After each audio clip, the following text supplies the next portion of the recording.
The words, "Your services are no longer required," echoed in the cavernous, marble-floored lobby of the St. Augustine Grand Hotel, each syllable a perfectly polished, ice-cold stone dropped into the fragile pool of Eleanor Vance's life. They didn't crack, they shattered. Mr. Harrison Blackwood, the hotel's general manager, uttered them with the same dispassionate precision he used to critique the fold of a napkin or the clarity of a water goblet. His face, framed by silvering temples and an impeccably tailored suit, was a mask of detached disappointment, as if Ellie were a faulty piece of equipment rather than a human being whose world he had just obliterated. The transgression, an act of unsanctioned compassion. She had given a cup of chowder and a roll, leftovers from the lunch service, destined for the bin, to a man who looked like he carried the weight of the world in the slump of his shoulders.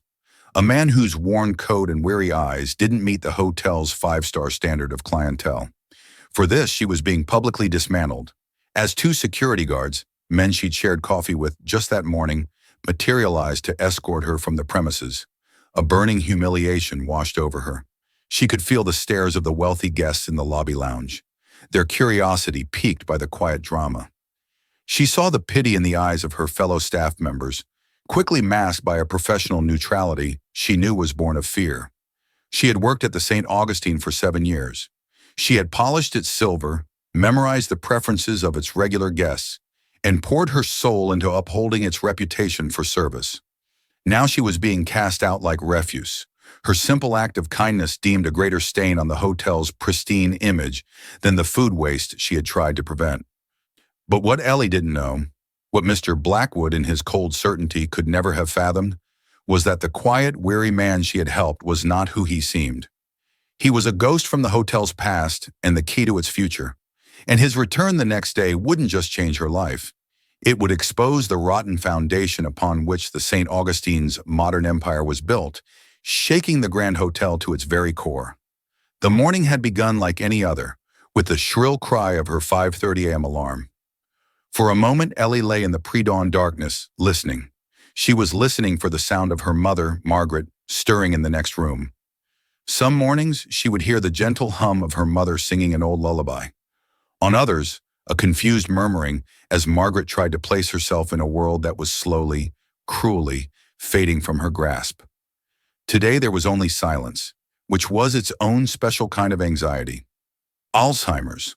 The diagnosis had landed 3 years ago, and since then, Ellie's life had been a frantic tightrope walk over a chasm of medical bills and emotional exhaustion.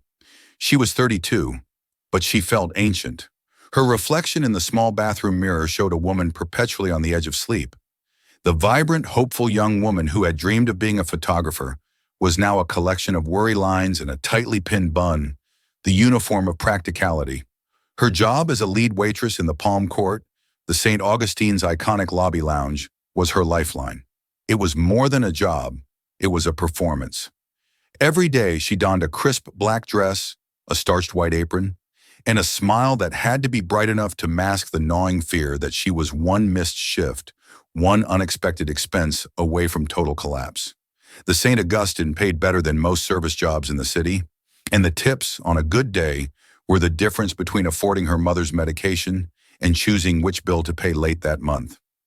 As she buttoned her uniform, her mind was a whirlwind of checklists. Did I lay out Mom's pills? Is the door locked? Did I remember to call the neurologist's office to reschedule? And always the professional checklist. Today's soup is butternut squash with ginger.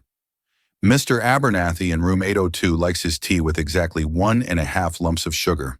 And whatever you do, stay off Mr. Blackwood's radar. Harrison Blackwood managed the St. Augustine not like a hotel, but like a museum. To him, guests were patrons, staff were exhibits, and any deviation from his curated vision of perfection was a flaw to be immediately removed. He walked the floors with a chilling, silent grace, his eyes missing nothing, a stray crumb, a scuffed shoe, a smile that didn't quite reach the eyes. He believed the hotel's legacy, built by the Croft family over a century ago, was in his hands, and he protected it with a zealotry that left no room for humanity. "Eleanor, your pace this morning seems leisurely," he had commented to her last week, his voice a silken threat. Remember, efficiency is the bedrock of elegance. He had said this as she was patiently explaining the menu to an elderly woman who was hard of hearing, a task that took an extra 90 seconds of her time. Those 90 seconds were, in Blackwood's ledger, a debit against the hotel's bottom line. She kissed her mother's forehead, a silent prayer that it would be a day of lucidity. Margaret smiled, a brief, beautiful flash of the woman she used to be. "Off to the palace, dear?" she asked, her name for the St. Augustine. "Yes, Mom. Off to the palace," Ellie replied, her voice brighter than she felt.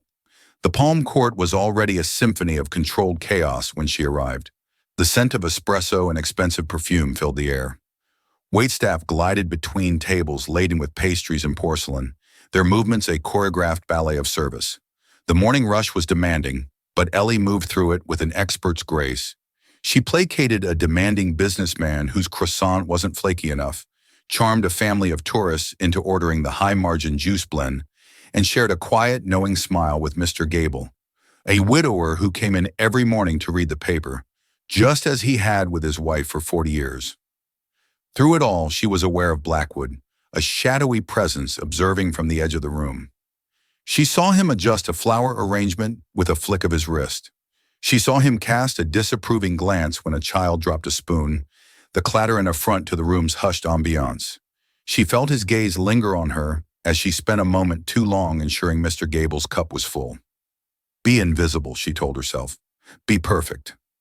By early afternoon, the chaos subsided into a genteel hum. Ellie was catching a breath near the service station, mentally calculating her tips, when the grand entrance doors swung open and a man stepped inside. He was not the usual St. Augustine guest. His coat was a well-worn tweed, frayed at the cuffs. His hair was untamed, and his face, etched with a profound weariness, was several days unshaven. He clutched a battered leather satchel and looked around the opulent lobby with a lost, almost apologetic expression. He was the kind of person society trains you to look past. Blackwood, standing near the concierge desk, saw him instantly. His posture stiffened, and a look of sheer indignation crossed his face. He began to move, a predator closing in, ready to discreetly but firmly eject this unwelcome intrusion before he could disturb the paying clientele. But Ellie was closer. Her station was near the entrance, and she saw him first. Their eyes met for a fraction of a second. In his, she didn't see a threat or a nuisance. She saw a man who looked utterly exhausted, a man who seemed to be carrying a sorrow too heavy for his own shoulders. Acting on an impulse she couldn't rationalize, an instinct that defied years of training and Blackwood's iron-fisted rule, she picked up a menu. She stepped directly into Blackwood's path, a small, unassuming barrier against his cold authority, and offered the man a warm, genuine smile. "Table for one?" she asked, her voice a quiet invitation. The man looked startled, as if he'd expected to be rebuffed. He gave a slow, grateful nod. Blackwood froze, his face a thundercloud of controlled fury. In the silent, gilded expanse of the Palm Court, a battle line had just been drawn, and Ellie had no idea she was fighting for a man who held the history and the future of the St. Augustine Grand in his hands. Ellie led the man to a small, discreet table in the corner, one partially obscured by a large potted fern. It was the least conspicuous seat in the room, a small act of protective strategy. He sank into the plush velvet chair, his movements stiff, and placed the worn leather satchel on the floor beside him. He stared at the ornate menu she presented, but his eyes weren't focused. He seemed to be looking through the gold-embossed lettering at a memory or a world far removed from this one. "Can I get you some coffee, sir? Or perhaps some tea?" Ellie asked, her professional tone a shield against the glare she could feel emanating from across the room where Mr. Blackwood stood, watching. The man looked up, and for the first time, she noticed his eyes. They were a startlingly clear shade of gray, intelligent and sharp, though clouded by a deep-seated exhaustion. Just a coffee, please." "Black," he said, his voice raspy, as if from disuse. When she returned with the steaming porcelain cup, he was staring up at the grand ceiling, at the intricate hand-painted murals of mythical figures that had been commissioned by the hotel's founder, Alistair Croft, a century ago. A faint, sad smile touched his lips. "Have you decided on something to eat?" Ellie asked gently, sensing his distraction. He flinched, his attention snapping back to her. He glanced down at the menu, at the prices that could feed a family for a day. A $28 omelet, a $22 bowl of oatmeal. A flush of what looked like shame crept up his neck. I seem to have misplaced my wallet, he mumbled, his gaze dropping to the table. My apologies, I think I'll just have the coffee. It was a common enough excuse, one she had heard many times before, but his embarrassment felt different. It was raw, genuine. Her heart ached for him. She thought of her own precarious finances, of the constant humming anxiety of not having enough. She knew what it was to feel that sting of pride and shame. It's a cold day out there, she said, her voice dropping to a near whisper. The kitchen made far too much of the New England clam chowder for the lunch service. It's wonderful. Let me bring you a bowl on the house. We can't let it go to waste. It was a lie and a risk. Blackwood abhorred waste, but he abhorred unauthorized comps even more. His head shot up, his gray eyes wide with surprise and a dawning gratitude. I couldn't possibly. Please, she insisted softly. Alistair Croft himself had a rule. No man leaves the St. Augustine hungry. It's an old saying around here. She had invented the quote on the spot, but it felt right. It felt like something the legendary, benevolent founder would have said. The man's expression changed. The gratitude was still there, but now it was mixed with something else, a flicker of shock, of profound recognition. He simply nodded, a look of stunned acceptance on his face. Thank you, he whispered. Thank you very much. As Ellie walked toward the kitchen, she could feel Blackwood's eyes tracking her every step. She placed the order, using her own staff discount code and telling the chef she'd pay for it from her tips later, a small conspiracy to keep it off the official books. This was a direct circumvention of policy, a dangerous act of rebellion. But the relief in the man's eyes had felt more important than any rule. The man, he never offered a name, ate the soup slowly, with a quiet reverence. He wasn't just eating, he was observing. Ellie, busy with her other tables, was unaware of the intensity of his scrutiny. He watched as she knelt to tie the shoelace of a small boy, earning a thankful smile from his mother. He saw her notice that an elderly woman was struggling to read the menu, and watched as she discreetly brought over a pair of reading glasses from the Lost and Found, saying, "Sometimes the lighting in here can be tricky." He saw her handle a rude, dismissive hedge fund manager with unflappable grace and patience, never letting his arrogance crack her composure. He also saw, with growing clarity, her interactions with Mr. Blackwood. He saw the manager stop her mid-stride, his voice a low, venomous hiss. That person in the corner is still here. Your job is to serve our guests, Eleanor, not run a soup kitchen for vagrants.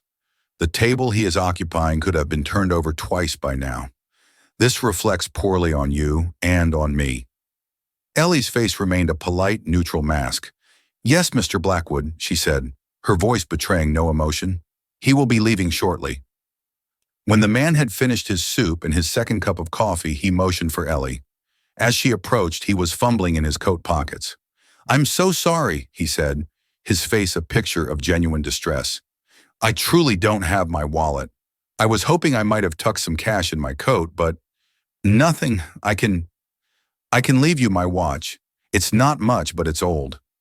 He began to unbuckle a simple, well-worn leather-strapped watch from his wrist. Absolutely not, Ellie said immediately, placing a hand gently on his to stop him. Please don't worry about it. It was my pleasure. But the manager, I heard what he said to you, the man insisted, his gray eyes filled with concern for her. I don't want to cause you any trouble. This was the moment of decision. The safe, correct, and policy-driven action was to call Mr. Blackwood over, explain the situation, and let him handle it, which would likely involve calling security and having the man escorted out in disgrace. She thought of her mother. She thought of the stack of bills on her kitchen counter. She thought of 7 years of diligent, exhausting work. Then she looked at the man's face, at the quiet dignity warring with his humiliation, and she made a choice. It was a choice rooted not in policy, but in principle. "Don't you worry about Mr. Blackwood," she whispered, giving him a conspiratorial wink. "It's already taken care of. You have a safe journey now." She took the empty soup bowl and coffee cup and walked away, leaving the man sitting in stunned silence. She went to the service terminal, her heart pounding a frantic rhythm against her ribs. She planned to pay for the order herself, a small price for a man's dignity. But before she could pull the cash from her apron pocket, a cold, authoritative voice sliced through the air directly behind her. "Just what do you think you're doing, Eleanor?" Ellie froze, her hand hovering over the screen. She turned slowly. Harrison Blackwood stood there, his arms crossed, his face a mask of cold, triumphant fury. He had seen it all. "Mr. Blackwood, I was just closing out the check," she said, her voice trembling slightly. "Were you?" he purred, his voice dangerously soft. "Because, from my vantage point, it appeared you were dismissing a bill. The bill of a non-paying vagrant you invited into this establishment. A man who, by your own gross negligence, has occupied a prime table for over an hour, costing this hotel revenue and, more importantly, sullying its atmosphere of exclusivity. He had lost his wallet," Ellie stammered. "It was a simple bowl of soup, sir. It was going to be thrown out." "That is irrelevant," Blackwood snapped, his voice rising, drawing the attention of guests at nearby tables. The quiet hum of the Palm Court began to falter. "What is relevant is policy. What is relevant is the standard we are sworn to uphold. The St. Augustine is not a charity. We are a beacon of luxury, an image I have worked tirelessly to maintain, an image you have just tarnished with your misguided, sentimental populism." He took a step closer, his eyes boring into hers. "You did not call a manager. You did not follow protocol. Instead, you took it upon yourself to make an executive decision, undermining my authority and compromising the integrity of this institution. You chose to prioritize a piece of street refuse over the reputation of the St. Augustine Grand." The cruelty of his words was a physical blow. "Refuse," Ellie whispered, aghast. "He was a person, a hungry person." "He was a liability," Blackwood declared, his voice now a booming proclamation for the entire lobby to hear. "He was making an example of her. And so, it seems, are you. Your emotionalism is a weakness we can no longer afford?" He stood back, adjusting his tie, assuming the role of judge and executioner. "Eleanor Vance, as of this moment, your employment with the St. Augustine Grand Hotel is terminated, effective immediately. Your final paycheck will be mailed to you." A collective gasp went through the room. Her friend Maria, behind the pastry counter, had her hands over her mouth. The two security guards began to walk towards her, their expressions grim. Across the room, the man in the tweed coat stood up, his face pale, his fists clenched. He opened his mouth to speak, but Ellie, in a haze of shock and despair, gave a slight, almost imperceptible shake of her head. It was too late. The damage was done. As they walked her towards the staff exit, past the gilded cages and marble floors, Ellie felt a profound sense of dislocation. The palace had cast her out. She had been fired not for a mistake, but for an act of kindness. And as the heavy service door swung shut behind her, sealing her off from the only stability she had in the world, she was swallowed by a terrifying, all-consuming silence. The walk home was a journey through a city that suddenly felt alien. The familiar streets of her neighborhood were a blur of indistinct shapes and muffled sounds. Ellie felt as if she were moving through water, the weight of Blackwood's words pressing down on her, squeezing the air from her lungs. Each step was a conscious effort, her legs heavy with the sudden, crushing burden of unemployment. When she finally reached the door to her small third-floor apartment, her hands trembled so violently she could barely fit the key in the lock. The click of the bolt sliding back sounded unnaturally loud in the silence. She stepped inside and leaned against the door, closing her eyes. The scent of lavender potpourri and old books, the scent of her mother, the scent of home, did little to soothe the chaotic storm in her mind. Fired. The word was a vicious, repeating drumbeat in her head. Fired for a bowl of soup. Fired for upholding a principle she'd thought, foolishly, that a place like the St. Augustine was built on.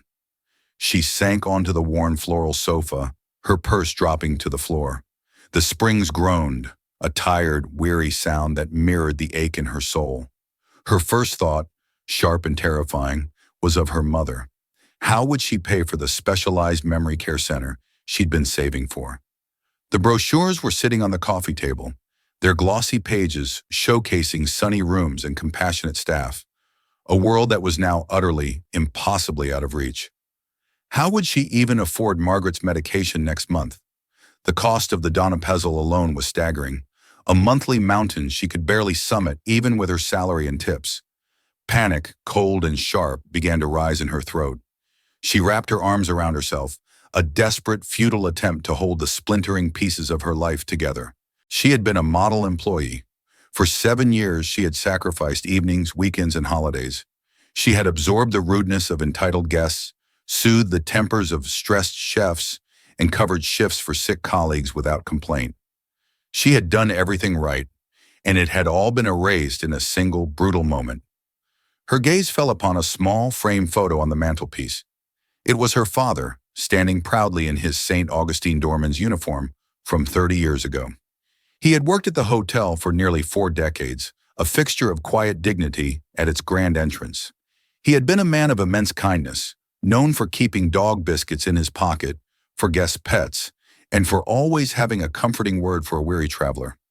He believed in the soul of the hotel. He used to tell her stories about the founder, Alistair Croft, a man who allegedly knew every one of his employees by name, and who believed that the true measure of a hotel's greatness was not in its thread count, but in its capacity for kindness. He built that place to be a sanctuary, Ellie, her father used to say. A place where everyone, from a king to a commoner, could find a moment of grace. What would he think of what the hotel had become? What would he think of a manager like Blackwood, a man who saw a hungry person not as a human being, but as a stain? The bitter irony was suffocating. The very institution her father had loved and served with such devotion had just chewed her up and spit her out for embodying the very values he had taught her. A new emotion, hot and fierce, began to burn through the numb shock. Anger. This wasn't just an injustice against her. It was a desecration of her father's memory. It was a betrayal of the hotel's own legacy. The St. Augustine, under Blackwood's reign, had become a hollow facade, a beautiful, gilded shell with a cold, rotten core. It valued profit over people, appearances over principles. She walked into her mother's room. Margaret was sitting in her favorite armchair by the window, looking at a photo album. She looked up as Ellie entered, her blue eyes, so much like Ellie's own, clouded with confusion. "David, is that you? I was just looking at our wedding photos," she said, her voice soft. David was Ellie's father. He had been gone for 10 years. A fresh wave of pain washed over Ellie. She knelt by her mother's chair and took her frail hand. "No, Mom. It's me, Ellie." Margaret blinked, a glimmer of lucidity returning. "Ellie, dear, you're home early from the palace." The simple, innocent observation shattered Ellie's composure. The tears she had been holding back finally came, silent and agonizing. She rested her head on her mother's lap, the scent of lavender and old memories enveloping her. She wept for her lost job, for her father's tarnished legacy, for the terrifying uncertainty of the future.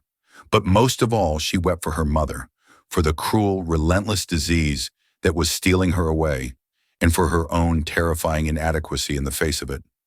Margaret, in a moment of pure, instinctual motherhood that transcended the fog of her illness, began to stroke Ellie's hair.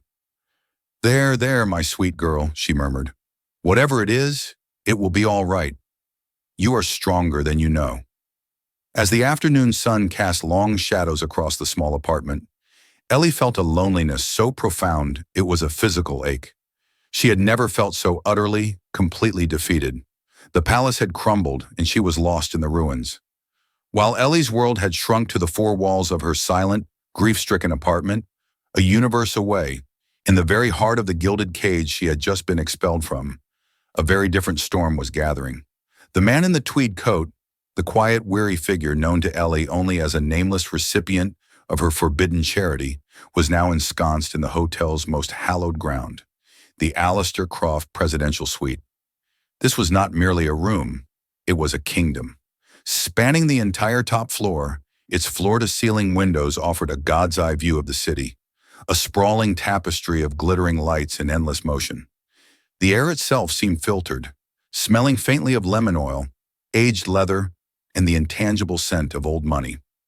The ragged coat, a convincing prop acquired from a second-hand store, lay discarded on a silk ottoman like a shed skin. In its place, the man wore a simple dark gray cashmere sweater that spoke of quiet, effortless quality. His weary, apologetic posture had vanished, replaced by an easy, commanding stillness. The battered leather satchel, which had looked so out of place in the palm court, now sat on a vast, polished mahogany desk. Its contents were not the meager possessions of a vagrant, but a state-of-the-art camera and several lenses, the tools of his chosen trade. Beside it lay a slim laptop and a thick, bound stack of corporate financial reports, its cover emblazoned with the elegant, familiar crest of the Croft Hotel Group. This was Julian Croft, and as he stared out at the city his family had helped to build, he felt the crushing weight of a name he had spent the last 15 years trying to escape. He was a man who had intentionally lived his life in the negative space of his own legacy. While the Croft name was synonymous with five-star luxury, Julian had found his purpose in the stark, unvarnished reality of the world's forgotten corners. As a celebrated photojournalist, he had chased truth in war zones, documented famines, and given a face to the faceless in sprawling refugee camps. His camera was his shield and his scalpel, allowing him to observe the world with a passionate detachment. He had believed, with the fierce conviction of a man running from his own shadow, that this was his way of atoning for the privilege he was born into. The hotel empire, the endless board meetings, the talk of profit margins and brand positioning, he had left it all to a board of directors, to polished, professional managers like Harrison Blackwood. He had trusted them to be capable stewards, to maintain the machinery of the business while he pursued a higher calling. He had been catastrophically, unforgivably wrong.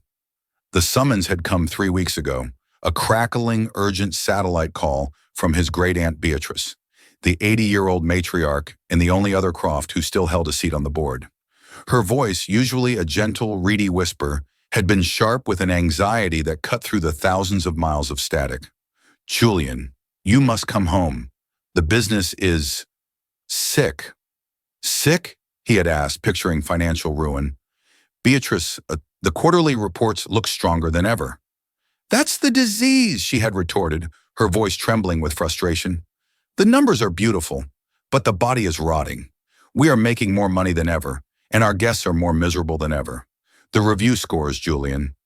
They speak of a place that is cold, arrogant, and utterly devoid of warmth. Staff are leaving in droves. They call it Blackwood's Fortress of Fear. Your grandfather? Alistair built a home. They have turned it into a bank vault with beds.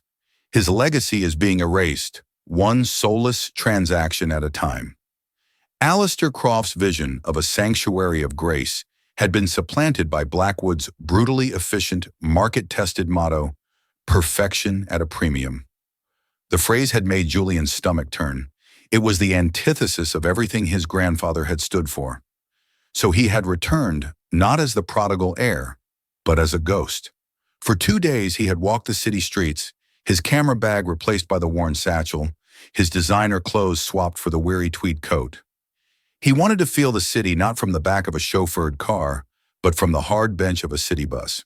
He wanted to approach the St. Augustine's grand entrance, not as its owner, but as the kind of person his grandfather would have personally welcomed, with a warm handshake and a kind word, regardless of their station. He had come on a reconnaissance mission, a quiet search for the flickering pilot light of his family's legacy. He had found it. It was burning with a quiet, steady flame in the heart of a waitress named Eleanor Vance. He had seen in her eyes the same gentle empathy that had been his grandfather's trademark. And then he had sat there, paralyzed by his own self-imposed rules of non-intervention, and watched in silent, horrified disbelief as Harrison Blackwood, the man entrusted with protecting that flame, had publicly and cruelly extinguished it. The shame was a physical thing, a hot, coiling serpent in his gut. His inaction had made him complicit.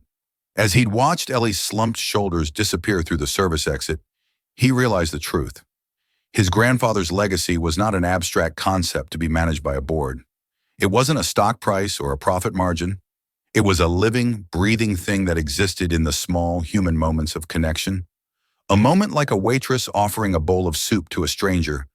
A moment that Harrison Blackwood, in his spreadsheet-driven worldview, could only see as a liability. His phone, a sleek, anonymous burner he'd used for his undercover mission, buzzed sharply on the desk, startling him from his reverie. The caller ID read, "Mark Jennings, Chairman." Julian let it ring twice before answering, his face setting into a cool, neutral mask. "Julian?" Mark Jennings's voice was a slick, confident purr, the sound of a man who believed he was in complete control. "I trust you've concluded your little anthropological study? I hope you found it illuminating." The condescension was palpable. "You could say that, Mark," Julian replied, his voice level. "Excellent. Well, I'm glad you've gotten that out of your system," Jennings continued, oblivious. "Just had a call from Harrison Blackwood. Seems there was a bit of a personnel issue this afternoon. Had to terminate a problematic employee. Apparently, she had a habit of letting vagrants loiter in the Palm Court, giving away food. Can you imagine? In this day and age, Harrison handled it with his usual decisiveness. He's a fine manager, Julian. A real asset. Exactly what we need to keep the numbers heading north." Julian's grip on the phone tightened until his knuckles were white. He squeezed his eyes shut, the image of Ellie's humiliated face flashing in his mind. A fine manager. The words were a grotesque perversion of the truth. "A fine manager," Julian repeated, his voice dropping to a dangerously quiet timbre. The purr on the other end of the line faltered, sensing a shift in the atmosphere. "Tell me, Mark," Julian continued, each word a chip of ice, "did your fine manager happen to mention the specific physical description of the vagrant I was impersonating?" The silence that followed was absolute. It was a sudden, profound void, more eloquent than any words. Julian could almost hear the gears grinding in Jennings' mind, the frantic calculation, the dawning, stomach-plummeting horror. "Mark," Julian said, his voice now cold, hard steel, devoid of any pretense. "Listen to me very carefully. I want you and the entire executive board, every single one of them, in the hotel's main boardroom tomorrow morning at 9 a.m. sharp. And here's the most important part. Under no circumstances are you or anyone else to contact Harrison Blackwood. I don't want him warned. I don't want him prepared. I want to see him in his natural habitat, blissfully unaware that his entire world is about to be dismantled. The performance review is about to begin." He hung up the phone before Jennings could stammer out a reply, the sharp click echoing in the silent suite. He walked back to the grand window, the city lights below seeming to mock him with their indifferent beauty. He had come home expecting to find a few misaligned processes, a corporate culture that needed a gentle course correction. Instead, he had found a cancer, a malignant tumor of spirit and purpose, with Harrison Blackwood at its core. And he knew with a certainty that chilled him to the bone that the only way to save the St. Augustine was to perform a radical, immediate surgery, starting at the very top. His mind was racing, connecting the dots of the afternoon's tragedy. He strode to his laptop and, using his override credentials, accessed the hotel's secure HR portal. He typed in the name Blackwood had so casually discarded, Eleanor Vance. Her file appeared on the screen, a sparse digital summary of a life's work. 7 years of service, impeccable attendance, a short list of commendations from guests for her patience and kindness. Not a single demerit. Not one. He scrolled down. Emergency contact, Margaret Vance. Next of kin, David Vance, deceased, former employee. The details snagged his attention. A flicker of a memory, distant and faded.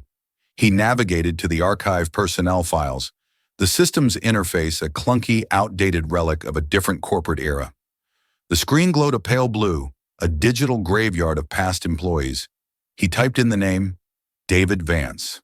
A single file appeared, Dorman, employed, 1975-2014, 40 years. His eyes scanned the notes section, a compilation of decades of performance reviews. Exemplary record, beloved by guests and staff, a true embodiment of the Croft standard, knows every regular guest by name, an institution in his own right. Julian leaned back in his chair, a sickening wave of realization washing over him. He remembered his grandfather years ago, sitting in this very suite, gesturing out the window. "You see that man down there, Julian?" Alistair had said, pointing to the doorman, a sturdy, smiling figure in a perfectly pressed uniform. "That's David Vance. He's the heart of this hotel. He's worth more to this place than all the marble in the lobby. Remember that. A business is not its building, it's its people." He stared at the two files open on his screen, the names connecting with the force of a physical blow. The woman Harrison Blackwood had publicly humiliated and cast aside for an act of kindness was the daughter of the very man his grandfather had considered the hotel's heart. This was no longer a simple corporate failing. This was a desecration. It was a personal, profound insult to his grandfather's memory. An unyielding resolve settled over him, as solid and unyielding as the granite foundation of the hotel itself. Tomorrow was no longer just a board meeting. Tomorrow was a reckoning, and Harrison Blackwood would be the first to face the judgment he so richly deserved. The next morning, Mr. Harrison Blackwood patrolled the Palm Court with the self-satisfied air of a victorious commander. The previous day's unpleasantness had, in his view, been a necessary culling. He had reinforced the standard. The staff was moving with a new, nervous efficiency. There would be no more unauthorized acts of charity under his watch. He was adjusting a place setting, his back to the entrance, when a sudden, profound hush fell over the room. The clinking of cutlery and the low murmur of conversation ceased.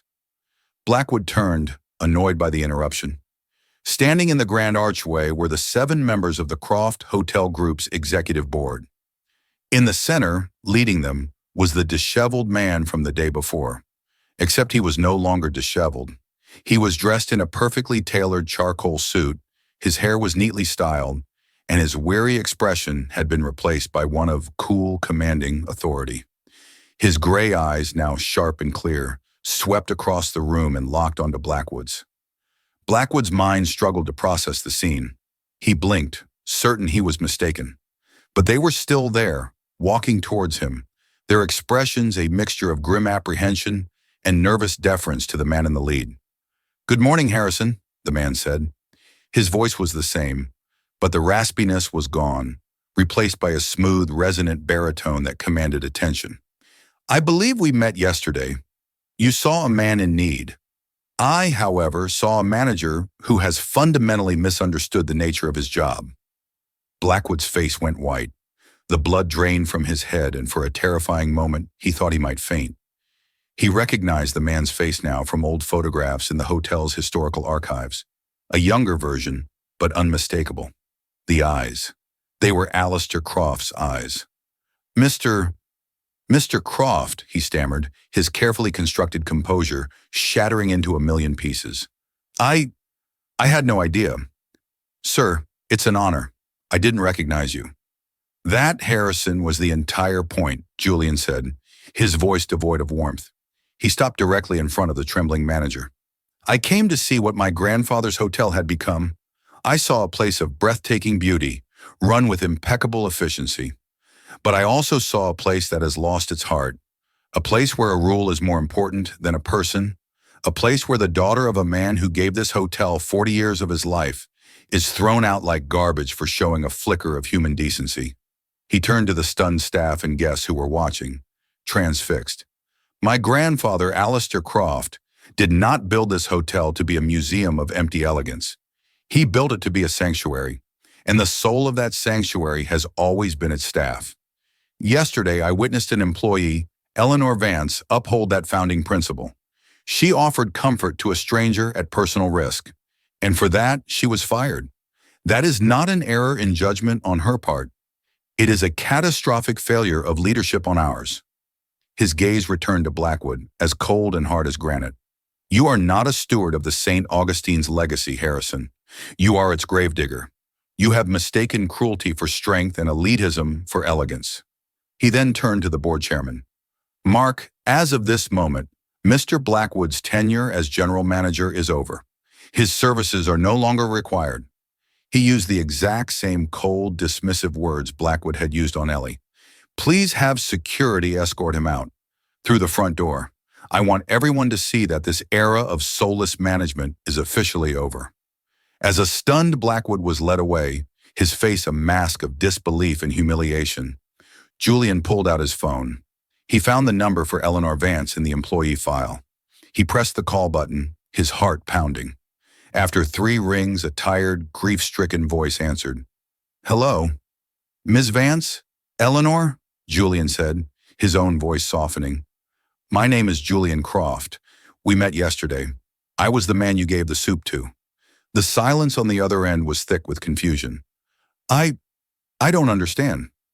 I know, Julian said gently, and I am so sorry. I am more sorry than I can say for what my silence cost you yesterday. What you did was the single most honorable thing I have witnessed in a very long time.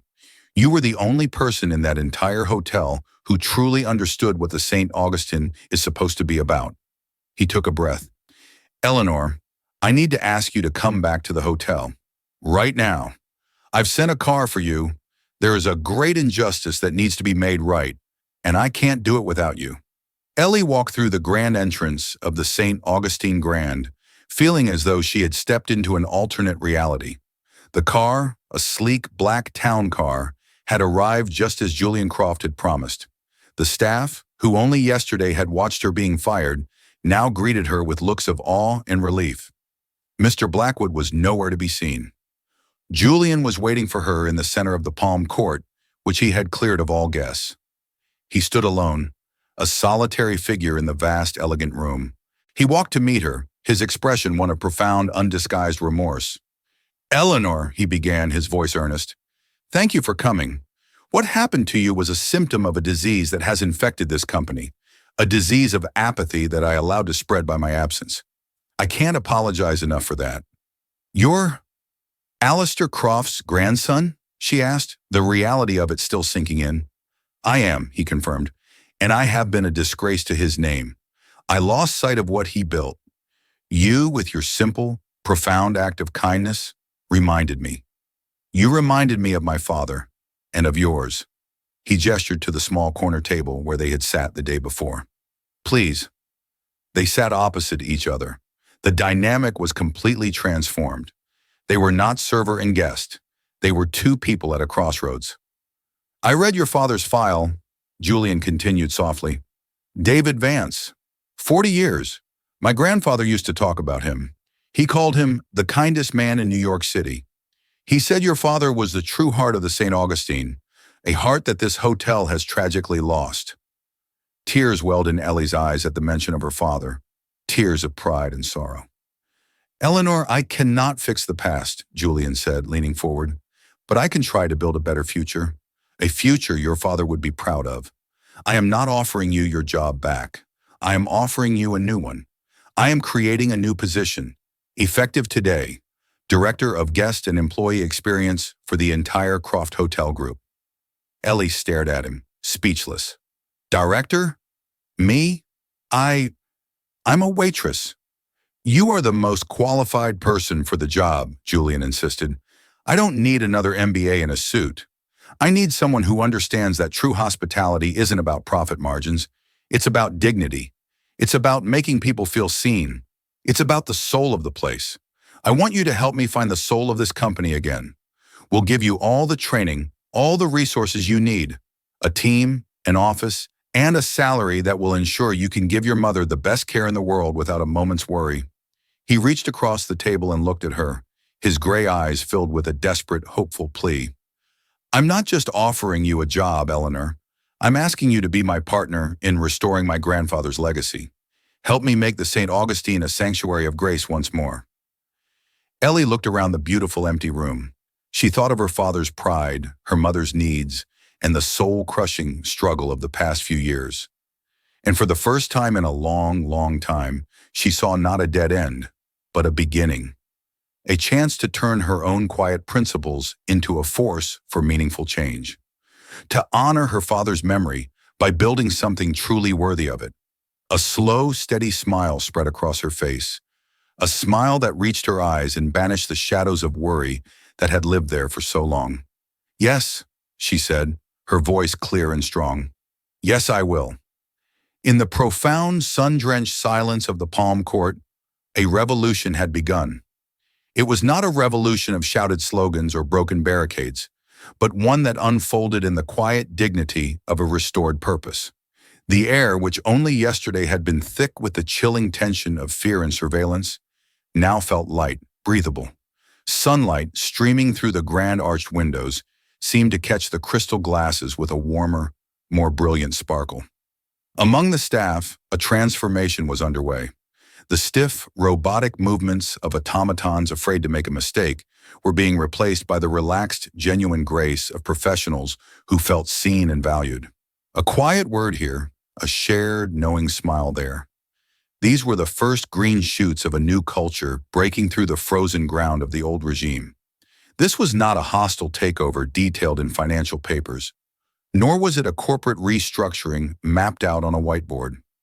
It was a revolution of the human heart, a seismic shift in values sparked by the simplest of catalysts. A single, unprompted bowl of soup, the resurrection of a forgotten legacy, and the quiet courage of a waitress who chose the command of her own conscience over the cold command of her superior. The St. Augustine Grand, which had for so long been a perfect, gleaming palace of cold, intimidating perfection, a museum of luxury where people were merely temporary exhibits, was finally, tentatively, on the path to becoming a home. The icy veneer of elitism was beginning to melt, allowing a long-forgotten warmth to seep back into the marble floors and gilded ceilings. All because one woman, armed with nothing but her own empathy, refused to accept that a person's worth could ever be measured by the fleeting contents of their wallet. The incredible, almost fable-like story of Eleanor Vance serves as a powerful, luminous reminder of a truth we too often forget in our fast-paced, metrics-driven world. It is a testament to the profound and often underestimated power of a single, intentional act of kindness. Her journey reminds us that the true architecture of our character is not built from the granite of our job titles or the gold of our bank accounts, but from the countless small, often unseen choices we make to honor the dignity of others, especially when they can offer us nothing in material return. It is in those quiet moments, when no one is watching and there is no reward to be gained, that the true measure of our soul is taken. Eleanor's compassion was not a naive or abstract virtue. It was forged in the crucible of her own life of struggle, in the quiet desperation of watching her own mother fade and worrying about the bills on her kitchen table. It was this intimate understanding of vulnerability that set in motion a tidal wave of positive change. A single stone of compassion dropped into a still, stagnant pond, sending out ripples of change that grew into transformative waves, powerful enough to wash away years of corporate rot. Her story proves, with breathtaking clarity, that one person's unwavering integrity can indeed challenge and reform a broken, soulless system. Her journey teaches us that the greatest and most enduring strength is not found in rigid authority or ruthless efficiency, but in the quiet, unyielding force of empathy. It shows us that our most valuable, non-negotiable assets are not listed on any stock exchange, but are the principles we carry within our own hearts. What may seem like a small, thankless gesture, a bowl of soup, a kind word, a moment of genuine connection, is never truly small.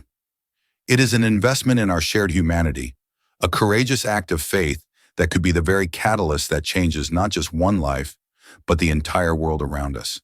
If Eleanor's extraordinary story of courage and compassion has moved you and reaffirmed your belief in the goodness of people, we invite you to be a part of this message. By giving this video a thumbs up, you're not just clicking a button. You are casting a vote for kindness, adding your voice to a chorus that believes empathy is not a weakness, but our greatest superpower. Don't let this story end here. Share it with someone in your life whose own quiet acts of goodness often go unnoticed, or with someone who might need a powerful reminder that their kindness truly, deeply matters. And for more real-life, inspirational stories like this, stories that will restore your faith in the power of the human heart to overcome adversity and transform the world, we warmly encourage you to hit that subscribe button and turn on all notifications. Join our community and ensure you never miss a story that celebrates the extraordinary courage found in ordinary people.